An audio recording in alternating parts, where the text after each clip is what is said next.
This is how we do it. It's Yo, Friday night. I was just Hey, talking about that Rick Rubin and John Mayer podcast, man. If anybody likes podcast period or just music podcast, things like that, Rick The Rubin new got Rick it. Rubin podcast. Yeah, the new one. I think it's called Tetragram or something like that. Just if you look up Rick Rubin, John Mayer, it'll pop up, and it's super dope. Like for people that make music, but also just for creatives, just to kind of hear how he works through, just the creative process, like the journey overall.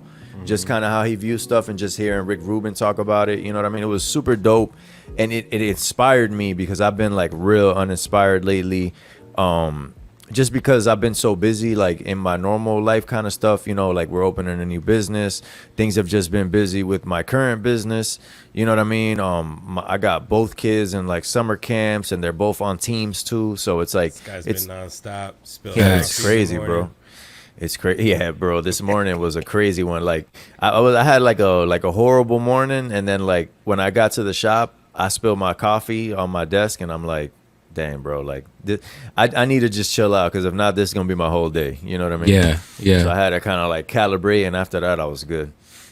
But the other day, I don't know how we got into the topic, all of us. And I just randomly went into an old email I had, like from my rap days. You know what I mean? When my name was GA. Real, my rap name was GA, right? Yeah. And like There's a conversation y'all had about you rapping again, and Quincy brought that name up, and I want to hear. Like I saw that conversation, but I understand like what was the significance about those names. So the funny thing is, when I first started rapping, I was a kid and I was a geek, bro. I'm still a geek, but I was a super geek. And my rap name was Galaxy. But With three X's? Three but with, X's. but with three X's. Yeah. But with three X's. I was Galaxy with three you're X's. Big sexy. Yo, wait, real quick before you get into it, I'm just gonna say this quick point.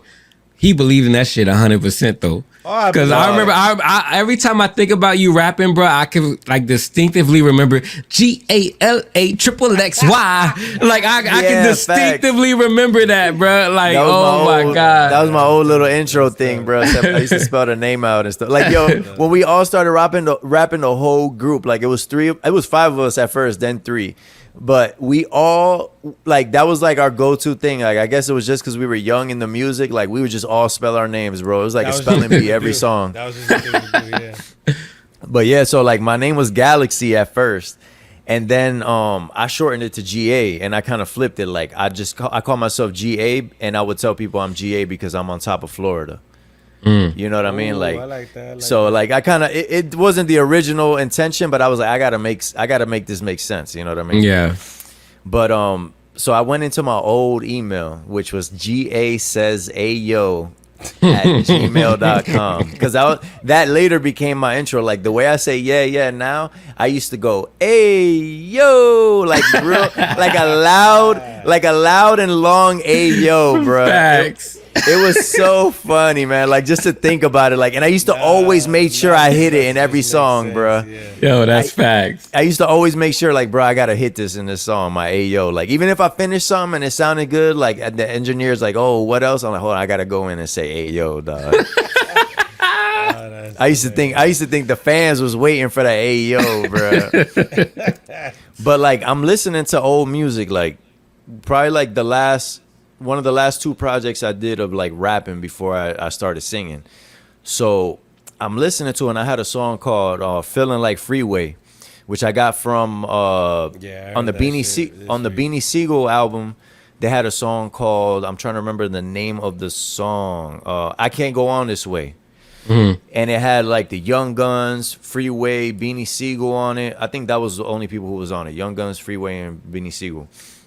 And the way Freeway starts his verse, he goes, I can't wait until the rain turn to sunshine, because I hate to spend my life stuck in one time. You know what I mean? And like it was just so dope to me, when I was a kid, like that song period, like even just the whole idea of like I can't go on this way. Like it's basically just talking about getting out the hood, you know what I mean? And when that dropped, that was like, that was my environment, and that's what I'm like, you know what I mean? That's like a gospel to me, you know what I'm saying? Like I can't go on this way, So I made a song like kind of using that as like the crutch of the hook, you know what I'm saying? And I called it "Feeling Like Freeway," like just to give a nod and to let Yeah, that people was know perfect. like I'm not You had biting a lot of this. dope concepts in those songs, bro. Like Mm-hmm. you not a lot of people just make music to make music. Like everything you try to put together had a concept behind it. There's a meaning behind it. That's crazy. Yeah, like Back even then, like so long ago. yeah, even like with the rap group and all that stuff, like I was always like I've always been like the glue guy, you know what I mean? Like You I'm think the you consider one. yourself a conscious rapper like Logic or K Dot? I would. So it's funny because even just being like light skinned and rapping, and like I said, bro, like I was a geek before, so like even how I look now, like I look way more menacing than I looked before. You know what I'm saying? And I don't look menacing at all. You know what I'm saying? So like back in the day, like what I was trying to do was like be super hard, but my thing was always lyrics. Like I always was very conscious of like what you say, you know, not necessarily back then as far as like being true to myself and stuff like that, because obviously, you know, we were all rapping about shooting people and Yeah, selling all bro, I these rapped drugs and about everything. guns so much when I never even had shotguns at that time. It's Facts, crazy. bro, facts. And what was I saying? What was the whole point of me saying that? Oh, you were asking me about the yeah. So in the group and everything, like I was the one that kind of like put together the concepts of the songs. Like Yeah. whenever I would hear a beat, I'd be like, "Yo, we should do something like about something like this," and I'll kind of give like a line or two so everybody kind of stays on topic. I would kind of produce everything. Like if somebody said something that didn't really match, I'll be like, "Nah, you should change that line." Whatever, you know, whatever it was. Yeah, easy. That was always my thing, you know what I mean? But when I used to rap, like my main thing was like the lyrics, and like I was big on punchlines, but I was big on them like meaning something, like making sure it's a call back to something I said before, or like that it makes sense in the context, you know what I mean?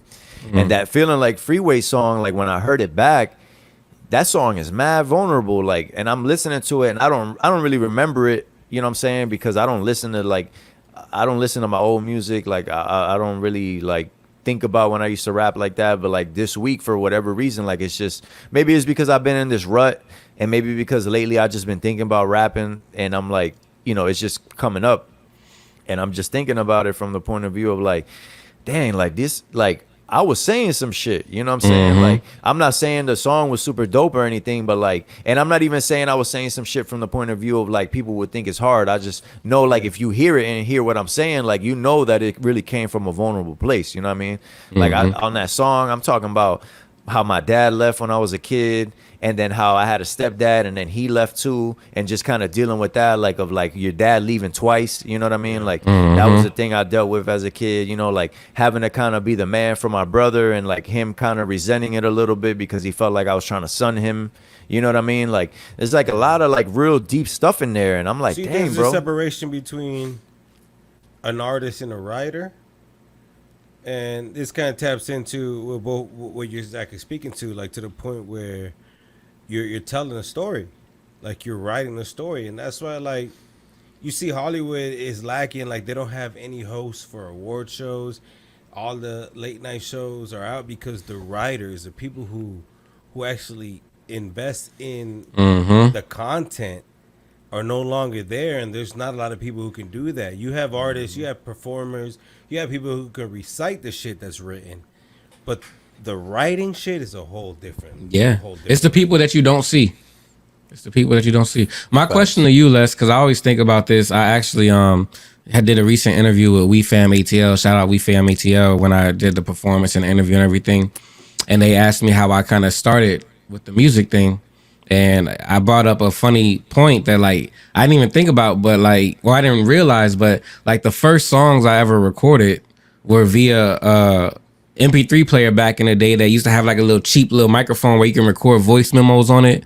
Like, and I would have a beat playing like somewhere behind me, and I'm like rapping into the the MP3 player.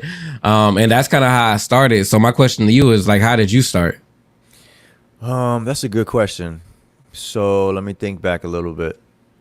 Okay, so how I originally started before I like really started taking it like quote unquote serious was kind of the same way you're talking about, but my boy Mike, shout out to Mike. I was gonna say his last name. Let me not do that, because you know there was a couple of Mikes, so we always would go by the last name. But anyway, my boy Mike. When I moved to Wentworth, he had moved in like right before me. You know what I'm saying? Like it was literally like only our two buildings in the whole, like, and everything else was woods. And you know, I used to hang out with him, and he was big into music. He was actually one of the people that kind of like opened my mind, like as far as like catalog wise with music, because you know, he was like one of those. He had an older brother. You know what I'm saying? Like he had both his parents at the time. So like he had a little bit more means, and like he learned a little more, you know what I mean? Like kind of had like those people. So like I got a lot of music influence from him originally, and he had a boom box with a cassette, you know, double cassette player where like you could put one cassette in to play something and record, yeah, you know, record onto it and stuff. So like we would just do songs like straight takes, like we would write songs and like we would have to knock it out perfect, you know what I mean? If you mess up, you got to go back to the beginning, do it and again, do it all over again. So that's kind of how it started. But after that, when I first got a computer, and I discovered like that you could buy stuff online and everything, like eBay. You know, when eBay came out, bro, that changed the game, dog. Like, 'cause you could get like quality stuff for way cheaper. It was used. You know what I'm saying? Like, so I can't even tell you how I did it, because I didn't have any money. I don't even know, like, bro, like I said, I can't even explain to you the story, but I ended up buying like a little like interface and a mic off eBay and hooking it up to this computer, figuring out how to make it work.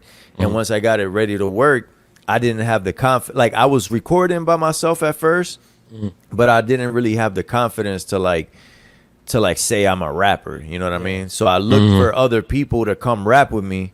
Like I wanted to rap, but I was getting people to come rap with me because I wanted to rap. You know what I mean? So like I would ask all my homies in the neighborhood, like, yo, I got my setup, you know, like I would kind of like mention it, and like it would pique their interest, and eventually like everybody would cycle through and record, you know what I mean? But then obviously like the ones that really like gravitated to it and stuck to it, like that's where like the group started, you know what I mean? Like with the people that actually would like pull up and like do it consistently, record, yeah, you know what I mean? Yo, it's so funny you say that, because like, so I told my story. Obviously I started with the whole MP3 player thing. I moved to Wentworth, and I can't remember if it was you or if it was shout out to Ricky. I can't remember if it was you or Ricky, but I remember I went to one of your cribs, and you guys had like a little setup, you know, and had like the sock on the hanger to cover the mic. At that time, it was probably me, because I'm pretty sure I was the first one to do all that in Wentworth, like from our group. You know what I mean? Okay, yeah. And so going to it, that was the first time I had ever actually recorded into audio software, and I think it was like Sony Acid Pro. Acid Pro. Acid Pro. Everybody had Acid Pro. Acid Pro, yeah. And the only reason I remember is because I eventually, you know, I had like a little cheap laptop at the house, and I didn't even have an interface, bruh. I pulled out a computer headset and hooked it right into the headphone jack and recorded like that. And that was my first like home setup, bruh. That's crazy, man. Yeah. My upgraded setup was actually one of them little stick mics. You know what I mean? Like they used to come with a computer back in the day. Yep. It was like a stick on a stand. You know what I mean? Yeah. And for some reason, it had better quality than like my other stuff. So like I would end up using that like after that. But it's just crazy. It's crazy because like the main reason we've been talking about like the rap stuff and just all this kind of stuff so far is because I was listening to it and kind of just hearing like the kind of things I was saying in the rap, the energy I had, like where my head was at the time, pause, and just hearing like dang, bro, like I've really come a long way, like as a person, just like you know, in the ladder in life, you know what I mean, and just like like the anger that was there is not here anymore. You know what I'm saying? Like even like the way I used to rap was like super aggressive. Like I was like my voice is kind of deep, and then like when I rap, I would rap very strong. Like that was the thing. Like especially like when I would have sessions with people, like or when people like when I would meet people, like they would see me and then they would hear me rap and be like, bro, like this, it would just kind of, it would blow their minds, not because I was so dope or anything like that. It just didn't make sense. Like the stuff that I was saying and the way I looked and like the voice that was coming out, because I was way more stringy than I am now before, you know what I'm saying? Yeah. And I just thought about it from the point of view of like, when I try to do something like rappy or like in that rap style, like I just can't put my mind in that place no more. Yeah. You know what I mean? And it's like, I feel like it's something that's kind of hindering my music overall, even just the idea that like I can't really like take myself out of the headspace of my situation to kind of put myself in another situation or right. You know what I mean? Like I need to figure out a way to do that without feeling like I'm not being authentic. You know what I mean? Yeah. Which is also like a big. You don't want to 100% like go back to that person. And going off of that, like a thing that I have a lot of like self issues with, like in just like internal battle, is like, you know, I came from that place and I have mad stories, bro. Like even just to take it behind the curtain, dog. Like I don't even know if y'all really noticed, but like when we were talking about the dreams, that one episode, I end up taking like a whole story out of that episode. Like I remember I told a story, like a neighborhood story, like some crazy stuff that happened. I took that out when we dropped the episode. Like post. Yeah, like it's not on the episode. Oh, damn.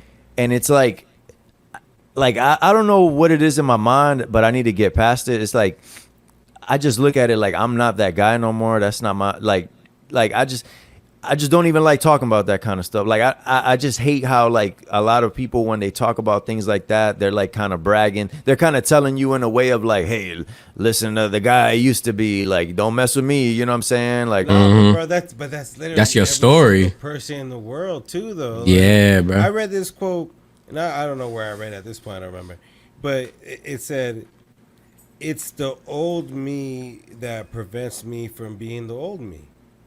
The old you is never gonna die, bro. That person is never gonna die. It's gonna exist in you forever. But you don't have to be that person. But it's gonna exist. So you can't pretend that person never existed and never it's gonna continue to exist till the day you're out of here. But also, as good as you of a person as you are today is because of the person that you were. You know what I'm saying? Yeah, The person but that that's what I mean. like it's you like never forget why.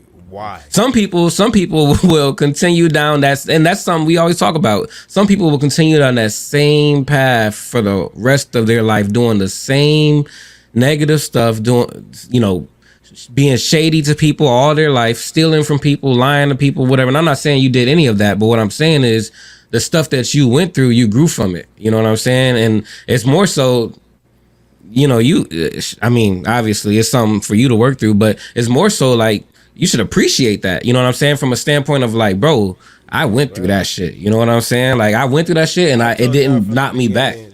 When y'all tell me stories, I'm like, yo, people need to hear these stories, man. Yeah, real talk.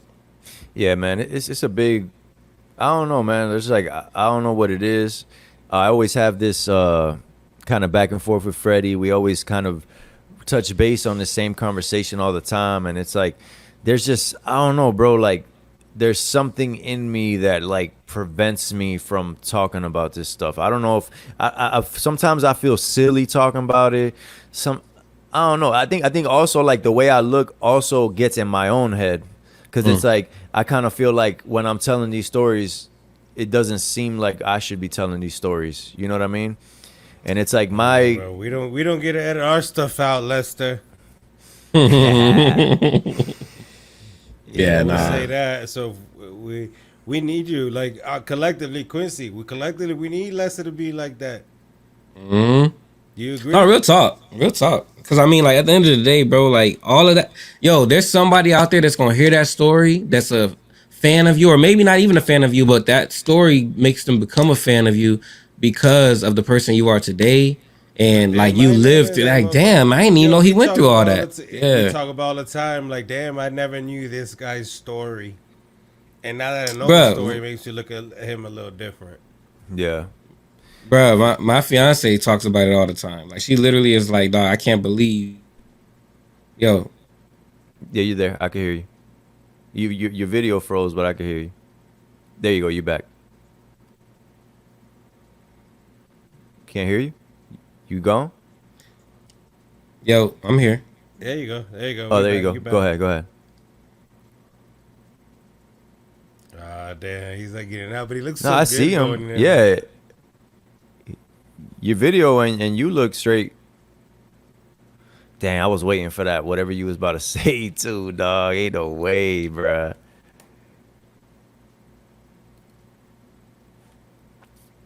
Here it comes. He's coming back. I'm ready for that story for sure. But yeah, man.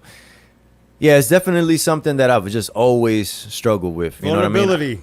Vulnerability is the term. You think it's vulnerability? I don't know, Yeah, bro. Like, bro. cause Nah, man. I don't know, man. I just Listen, I have been speaking on an internet microphone for a long time over just speaking, like talking shit. And who knows who listened to it, right? Who knows? Who the fuck knows, bro? But one thing I try to focus on, whatever I say, if people listen to it, I'm okay with it. So you felt that way at that moment, so you got to release it. I feel that. Definitely feel that. Yeah. Speaking. Now you're creating, like if you're painting or if you're making music, or you're making a mix, or if you're creating something, you have intervals, you have iterations of it. But when you're live speaking to something, there's nothing like the truth right there. That's how I feel. Yeah, I feel that. It's definitely something that's been coming up a lot with me lately just because, you know, even like as an artist, taking that next step includes that. You know what I mean? Like, especially when you're trying to get people to literally invest in you by buying your music. You know what I'm saying? Like, I'm kind of at that point where I need to kind of figure out what my next move is as far as like putting together a project, like whatever it is. Like I'm already out of like the stage that I'm in, and I need to like hit that next stage, and that includes that. You know what I mean? Like just kind of like opening that door and letting that kind of like shine or whatever, or just like put some focus on my story and stuff. But honestly, I don't think it's vulnerability, bro. I just have this thing in my mind where like I just I like it's kind of like the stuff we talk about on the podcast. Like I really just feel like everybody has such a unique story that like I just don't feel like mine is that's, you know what I'm saying? Like and like I said, it's an internal thing for sure. And maybe it's like you're saying, maybe it is the vulnerability part of it. You But know it's the way I defi- look at it, and that's why I want to tie it into you as a writer. The best part about shows is the character arcs, right? The character development. And prime example, um, Stranger Things. So my niece, 14 years old, didn't give a crap about it.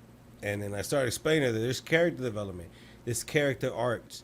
When they write characters, and I'm putting this parallel to our podcast, and the three of us are characters in our podcast, and you know we put out episodes, and we're consistently. I feel like the three of us are consistently in our views and expressing our values, but people learn more about us with every episode. And there's character arts where each one of us reach a level where we've never been that personal before and that vulnerable before. And I feel like that is what good writing is when you're watching a show, and that's what's good about live interactions with people. It's because yeah. you learn about people, and that's why I think the best podcast is when you know who's talking and you know everything about them. So when you hear anything they say, you take it as that person saying it rather than you interpreting it in your own Yeah, way. yeah. Yeah, and that's a great point because Theo Vaughn is somebody that I've kind of found recently, like I would say in the last year or so, you know what I mean, even though he's been around for a long time. But I found him recently and I really what really resonated, you know, what originally kind of caught my ear was like the funny little stuff he would say. But then when I actually like saw some stuff where it's like him really just being vulnerable It's a about how he's different person. feeling. It's a different Yeah, person. it's like, oh dang, like, you know, this is pretty dope. But like, and like you said, like you hear where it's coming from, and it kind of, even as far as like being a comedian and stuff, it kind of even gives you that thing of like, oh, this guy isn't, you know, just a heartless guy making fun of people. You know what I mean? Like, At this is, all. you know, this is what he does. You know, the comedy thing is his He's an playground. entertainer.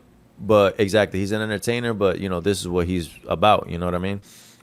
And yeah, man, like I definitely I definitely agree with what you're saying, man, and I definitely need to break past that little curtain, man, because But I you know know what? it's been Like what's been holding me back for it sure. applies to all of us. Like you've said it. You said it months ago about your music and how you want to change the way you approach it.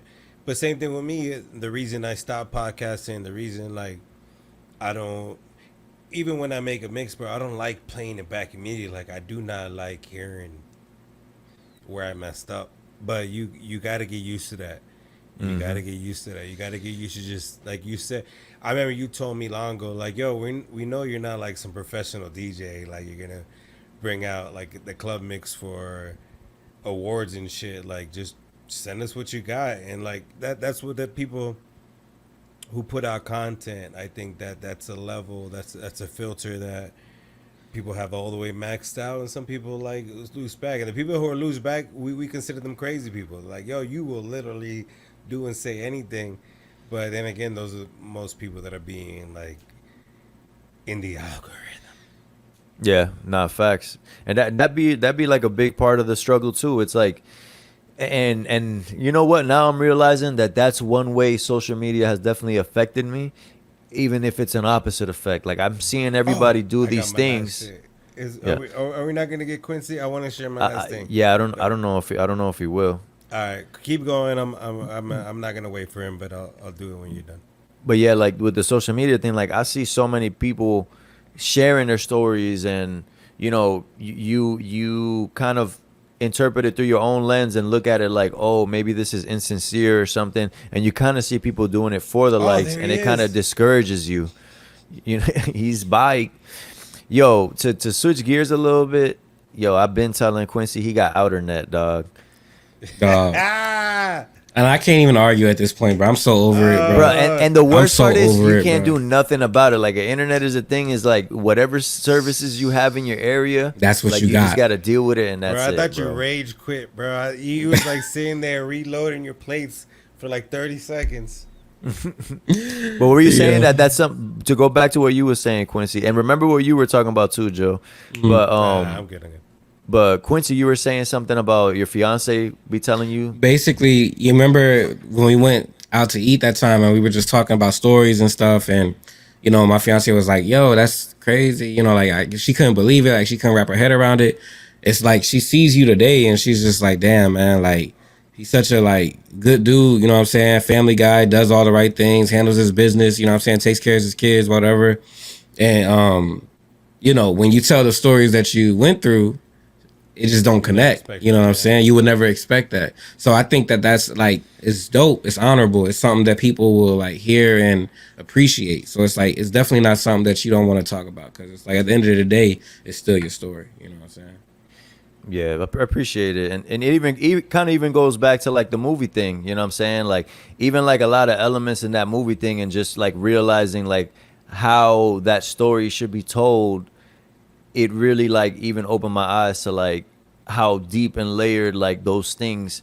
Because just to bring back the curtain a little bit, like we're kind of loosely like in the beginning stages of working on like this little movie project. Like I don't know the length exactly yet, but I got a pretty dope outline, and it's like coming to life just because all the stuff that we're talking about kind of like relates to it, because it's a story from back in the day. You know what I mean? So like when I think about all the elements like that really happened in the story, and then like the stuff that I'm just gonna take creative liberties to kind of like piece it together, all of it leads back to kind of like what we're talking about, is like finding your way with the person you are, and like if you are happy with the person you are or not happy, like figuring out how to change it and stuff like that. Because that was a big thing in that story. I'm not going to give anything of the story yet, just because it's just, you know, it's so early that I don't want to let the what is it, Yeah, the cat out the definitely. bag, is that Keep what it they in say? the- Yeah.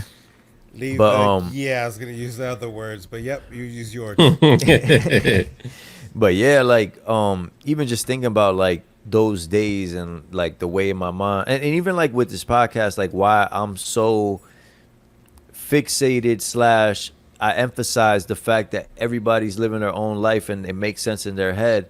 It goes back to like my beginnings because I was like a little crazy kid running around doing stuff I wasn't supposed to do, and you know, just like I always say, like if I didn't have my daughter, I don't even know where I would be right now because I didn't even have like a plan or nothing. You know what I mean? But I think about that guy today, and I look back, and it's like I used to think about it like, oh man, like what was wrong with me? And it's like there was nothing wrong with me. I just didn't have any guidance, and I just didn't know. You know what I'm saying? I'm around people that are older than me that are telling me things, and as a kid, I'm thinking you're telling me this. You know what you're talking about. But then when you get older, you realize like, oh man, like this was just somebody hanging around me because they ain't had nothing better to do. You know what I mean? And the cop out is to I ain't have no guidance. I like however the fuck I want, and that's a surprise for everyone is to find somebody who just chose not the cop out. Chose the shit that is worth something to work for. And all right, here's my situation. I'm gonna make the very best, and I'm gonna do what I know got to do, despite what was taught to me. Kind of shit. And you know what's funny that you say that because I remember specifically, like as a teen, I don't remember the day or like the age or anything, but I remember being a teenager and kind of realizing that like, my mom worked a lot and she was never home. I didn't really have nobody telling me when to come home, like what I could and couldn't do. Like I remember specifically realizing that as a teenager and thinking it was cool. Yep. You know what I'm saying? Like, damn, my friends got to go to school, got to go to sleep at a certain time, whatever. Like, they can't do X, Y, and Z. Like their mom, they're not allowed to do this, this, and that. And like, I was just doing whatever I wanted. You know what I mean? Yeah. And I remember specifically thinking in that moment that I still shouldn't be doing whatever I wanted. Mm-hmm. You know what I mean? Like I knew, even though I kept doing it, I knew. Like, bro, I'm not a parent, but I feel like my niece. I treat my niece like if she was my child, right? And just going back to when I was a kid, and then when we used to pull up to like a homeboy's crib and tell him to come outside, and he could only talk to us through the window. And we're like, just open the door and talk to us, bro. Like, why can't you do that? Like, I would whoop my niece if she ever opened the door for something like that. So us as kids thinking everybody's punks doing that, and now we're adults and we're like, you better not ever do that shit. Mm-hmm. It's a different kind of story. yeah, It's facts. because as kids, we always wanted to be grown, but we weren't really grown, and just feeling and having a little bit more leniency as a kid makes you feel grown. But really, it's just having less structure. Facts. No, that's a perfect way to say it. It's like you're not grown, you're just an idiot with no guidelines. You know what I mean? Yep. But that's what I Yeah. mean. And then going back to Lester, not defaulting on that. Oh, that's the way it was. No, it's like there's shit better. There's better ways to act than that, and to just be follow certain kind of like just ownership. That's what I feel like. It's just honor yourself, like be respectable for yourself and how you treat people, and that'll always come back on you. That's how I've always seen it. No matter what was taught on you, what you put out is what you always receive. Not all the time, but for the most part, yeah, that's what I see. And what was the thing you were gonna say, Joe, when we were talking earlier about before Quincy came back on? Oh, this is going a little off topic, but it still comes down to your passion and the artistry and the shit you love. You want to go into it? Yeah, All right. Cypress Hill was on Tiny Desk. Cypress Yeah. Hill. I saw that. I haven't seen the performance, but I saw that he was on there, or they were. What do you know Cypress Hill for? I know them mostly from that Beef DVD No, back in the music. day. Any songs? No, but let me work backwards from Okay, there. okay. They had that Beef DVD. Like I knew them from a couple of little songs. You know what I mean? Like the how I could just kill a man. There was another one that they had that I don't remember the name, but I kind of remember like how it went and stuff. But anyway, like the real reason I knew them was that Beef DVD back in the day. I don't know if you remember, Quincy, where they would Yep. talk about the rap beefs. remember that And Beef they were DVD. talking about him, Cypress Hill versus Ice Cube, the beef they Mhm. had. That's really like what I think about when I think about Cypress Hill. No, perfect. Same. That is their prime example of them. But as far as that's what I try to touch in the music. As far as their songs, "Insane in the Membrane," right? That's really the song. Yeah. That's the one I was thinking of. Yeah. Insane in the Membrane. Insane in the brain. That is Cypress Hill everywhere, right? So they say that for their very last song, and he said, "This is our crown jewel." He said it blew us way the fuck up that we didn't expect. And this is a quote. I'm not playing it right now. And so he's like, the execs came to him. They're like, "This is a song," and like they were like, "Are you crazy? We have like so much better songs." I'm literally repeating it verbatim. As artists, sometimes we're so closely connected to the song that we don't see that bigger picture. We just love our art so much that we'll fight for a song that isn't marketable or radio friendly, which is what we were doing. And he's like that their whole theory as artists was to get darker, and that was like their lightest song. And but without that, they would have never been Cypress Hill, Yeah. Yeah. right? That So reminds me a lot of something Mac Miller said, where it's like he was saying, I don't remember exactly how he said it or the exact verbiage, but I remember the gist of it was when he got in the game, he knew he had to give the label their album so that he can make his album. His album. Yep. Yep. And it's we kind of talked like about that same concept. Plenty of episodes before, knowing that line where you're sacrificing what you like versus what they like, but sometimes you gotta just give them what they like. You gotta give them what they like. 'Cause I'm that could laughing make or break because your whole career.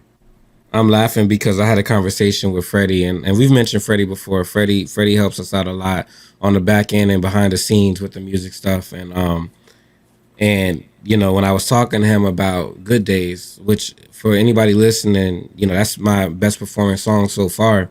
The story behind it is, it got lost on a hard drive. Like it got lost. It was one of those songs that even when I recorded it, I didn't really care too much about it because it was, I liked it, but it wasn't like what I was going for. For example, going back to Cypress Hill, it wasn't that dark theory. You know what I'm saying? It wasn't what I was going towards. But when we went ahead and put it out, it surprised me. It surprised Freddie. It surprised just from the reception of it. You know what I'm saying? And it kind of goes back to that point where it's like, you gotta do that. You know what I'm saying? That as artists, sometimes like the music that we're trying to make or that we want to make isn't the most popular music. But, sometimes you have to be able to kind of do both. You know what I'm saying? You got to be able to kind of like, I don't know, put some of that stuff aside and be willing to Yeah, do it that just popular goes to see, sound. like other artists who blew up on the exact song that they did not even That- care about. Yeah. It's just nuts because if they would have pushed too much, then we would have never might have heard of Cypress Hill. That's funny because I don't even know when I dropped it, but I dropped a song called Celebration. And when I dropped it, like it's like I liked the song, but I didn't like the song at the same time. You know what I'm saying? It was kind of one of those like I recorded it from a very vulnerable. It's like my most vulnerable like real like singing song. You know what I mean?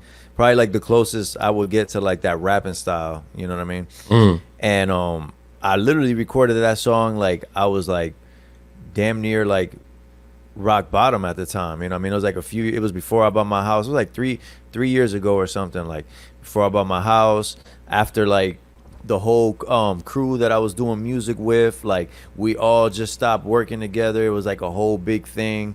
And I was in between buying my house and leaving my the house I was renting. And because the house thing was taking a little longer, I had to stay with my mom for a little bit, like with my whole fam. You know what I mean? And I hadn't stayed with my mom like since, been like for sure 10 plus years. You know what I mean? Like I never went back after I left. You know what I mean?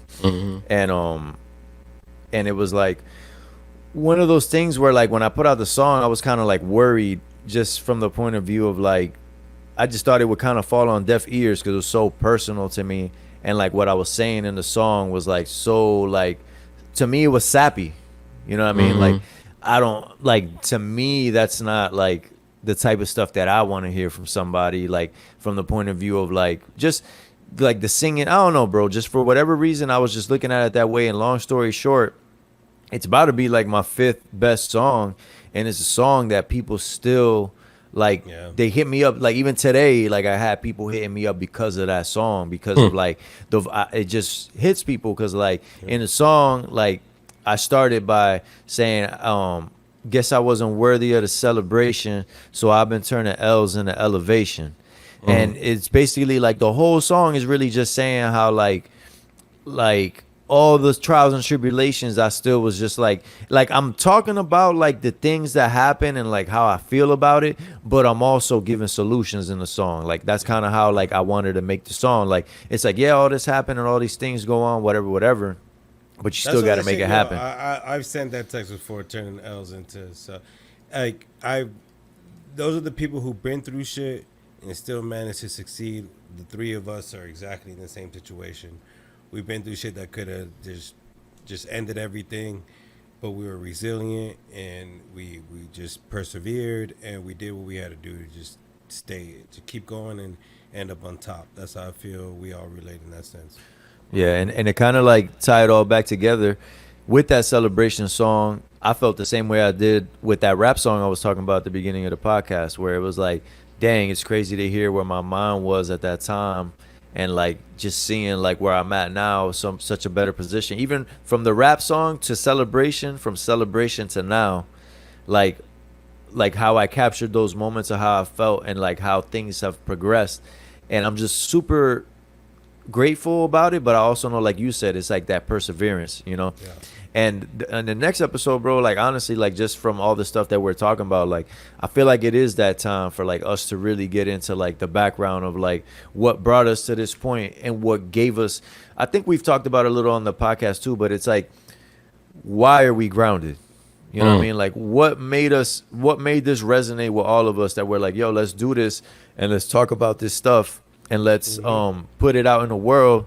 And why is it important? Like you said, Joe, is because of the story where it came from. And like you said, Quincy, like somebody might hear it and not necessarily just the fan aspect. Like somebody might hear it and be like, dang, bro, like I be feeling like that too. Like maybe I just need to do X, Y, and Z instead to kind of like adjust it. You know what I mean? And it's like, Facts. even going back to like what we talk about on the show too, like everybody's different. Everybody interprets things different ways. Some people, you know, I'm the type of person, I feel like some people not are destined to never get it, but they're just determined to never get it. You know what I mean? And I'm not talking to those people. I'm talking to the people that maybe feel some type of way, but they don't want to feel that way.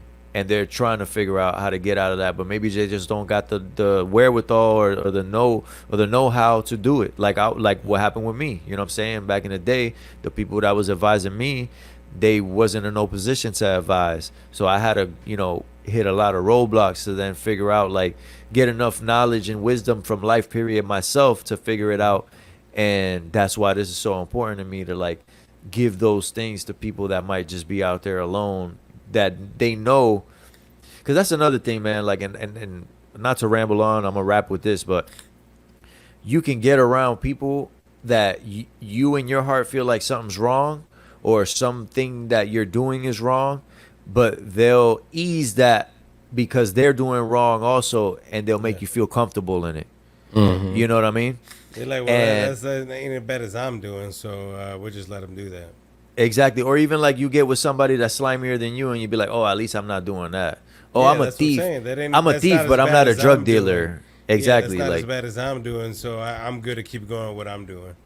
exactly. Like So, it's always you know, it'd be hard to navigate sometimes, like when you're in those situations, but there is a way out if you're looking for it, you know. yeah, yo, I will say I've had 100 books, 100 audio books, 100 podcasts, 100 everything, and I might listen to it like one time and like 3 years later listen to it again and it clicks. So these episodes are meant to, when we put them out and you listen to them, if they click, they click. If it don't click today, hopefully the 100 episodes later when you listen to it, it clicks. But one day it's gonna click, and we're gonna keep having the conversations, because when it does, when that trigger goes off in your mind, that you know that all you want to do is make better for yourself, you're gonna continue that, and you're gonna need to hear that kind of motivation, and you're gonna that kind of thing will push you to keep doing better for yourself, and that's the kind of message that we're trying to put across. I feel that, man, and to kind of tie it all in and kind of put a bow on it, I usually don't do this kind of thing as far as like talking about these situations, but speaking of kind of what we're talking about with $1 million worth of game, Wallow and Gilly. That was a podcast that I saw Wallow in a clip, and I'm like, man, I really like this guy's energy. I figured out, oh, that's Gilly the Kid's cousin. They got a podcast, cool, whatever. Like, I know Gilly from listening to rap back in the day. So I went back and listened to it from the beginning, the podcast. You know what I mean? Like, mad years later, I listened to every episode through from the beginning until I got caught up. And it was super dope. Like you said, Joe, like there's things in there that even if you catch it later on, it still makes sense because they talking about some real stuff. And it's just super sad to me, man. Rest in peace to I don't know his actual name, Gilly's son. He went by Cheese, and rest in peace to him because he was killed in a triple homicide. From what I understand, I don't know if it was a triple homicide or if it was just a triple shooting that 3 people got shot, but he passed away yesterday as we're recording from that. And they speak nothing but life in their podcast. Everybody, they got their entertaining parts and their ratchet moments. Nobody's perfect, but so their big thing is keeping people off the streets, having people realize how stupid that street life thing is. From experience, he tells these motherfuckers, like, stop 20 years, 20 years in prison, man. Like he knows what it gets you, and it's just super sad seeing that situation happen to them with how much life they speak into that community. You know what I'm saying? Like the community we come from, and just seeing like, dang, man, like that's just I just wanted to give my condolences to them because of that, because I feel like Wallow especially and Gilly especially, like they've given me so much just hearing their podcast and kind of seeing like how I even navigated from like being in the trap with my friends all the time to like just turning into like a different guy. And it was just super sad to hear, man. So I just wanted to throw that RIP out there because, losing a son, I can't even imagine, man. And just, the mission that they're on, I hope they stay on it. I hope, I hope it's still something that they're passionate about. And I hope this strengthens that. And, I just hope they find peace in that situation, man. Yo, facts, man. Real talk. Real talk. But yeah, man, unless y'all got anything to throw out there. Not really, man. I've been trying to tell all the people around me to, stay